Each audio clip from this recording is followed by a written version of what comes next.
Hi, today I'm going to show you how to make a real Swiss Gruyere cheese fondue. So these packages here you can buy at Costco. They're around $10 and it's 450 grams. What you need is 200 grams per person. So we're 4 of us tonight, so we're going to measure 800 grams of Gruyere.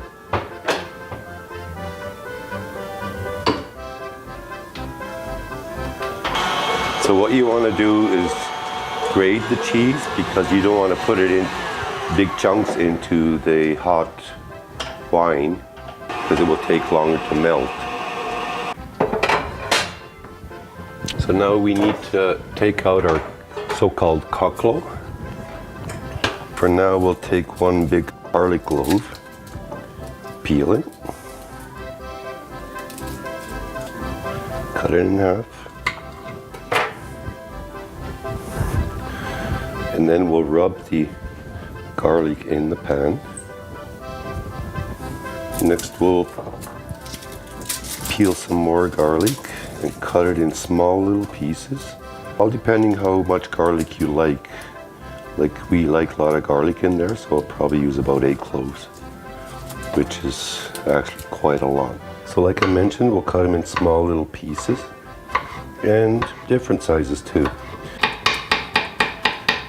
Sorry for my colored fingers, but we were just painting Easter eggs about an hour ago.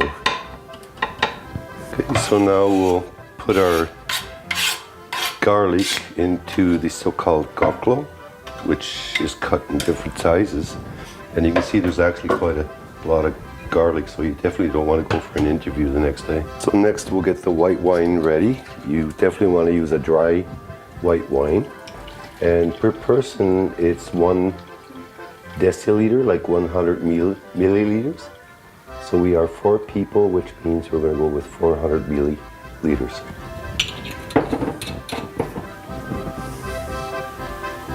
Okay, then we pour the wine into the cocklo and just stir it up a tiny bit. There we go. We'll use paprika. So we'll put some paprika in there. Then we definitely have to put some nutmeg. It gives them a real good taste. Some ground pepper. And there again, all to taste. Now I actually like to put some herbs in there too, so I'll just put a tiny bit of basil in there.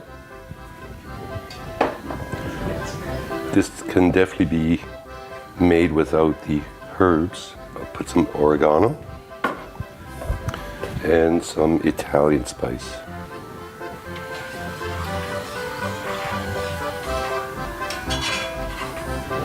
So next we'll get the binding stuff with the cheese and the white wine. So here I have cornstarch, and for each person we'll take 1 teaspoon, put it in this glass. Then this is very important, like the real kirsch. So this really gives them the flavor. It's quite expensive and you really have to look for it here. So if you know anybody going to Switzerland, make sure they bring some home because it's way cheaper over there. Since it's such a good taste, I'll go with about 3 of them. And this you also use when you eat the fondue. Stir it up nicely so it's all dissolved. So now you want to cut the bread into cubes. And this bread I made myself. I usually make my own bread. And it's rye, which you can also buy at any bakery.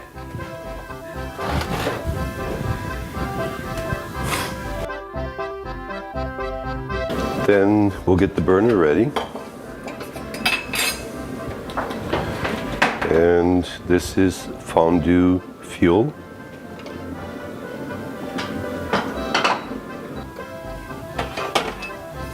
And it's also adjustable, because here and there you will have to adjust it.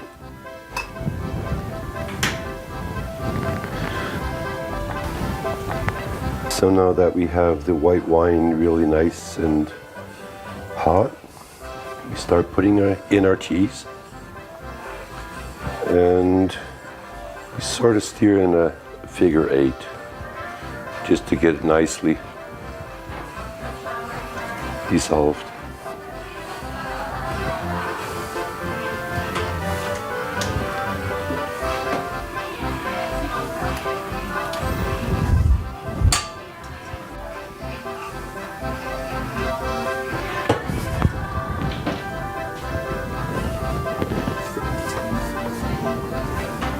So now that the cheese is nicely melted with the wine, you put in our cornstarch with the kirsch, and you really want to whisk it in there.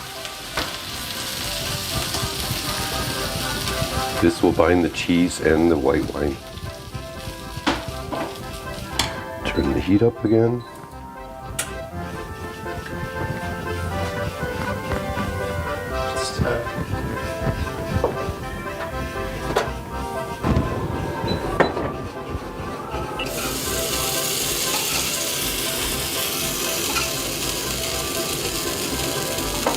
So now we can see that the cheese and the wine has nicely binded together.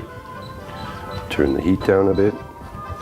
And important for the cook to take a piece of bread and to try it to see if there's enough spices in there, which can always be added.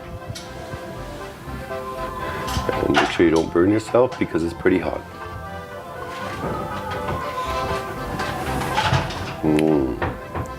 Very good.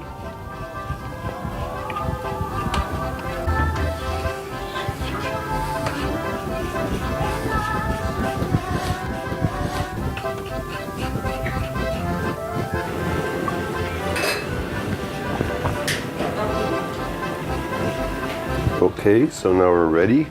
We'll put this on the burner and let it cook here.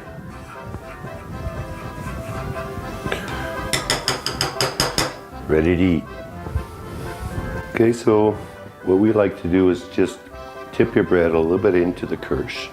You don't have to. And we'll start stirring. Start turning so the cheese doesn't fall down. And make sure you don't burn your mouth. And there we go. It's also a tradition to have some white wine and tea. Cheers. Gesundheit.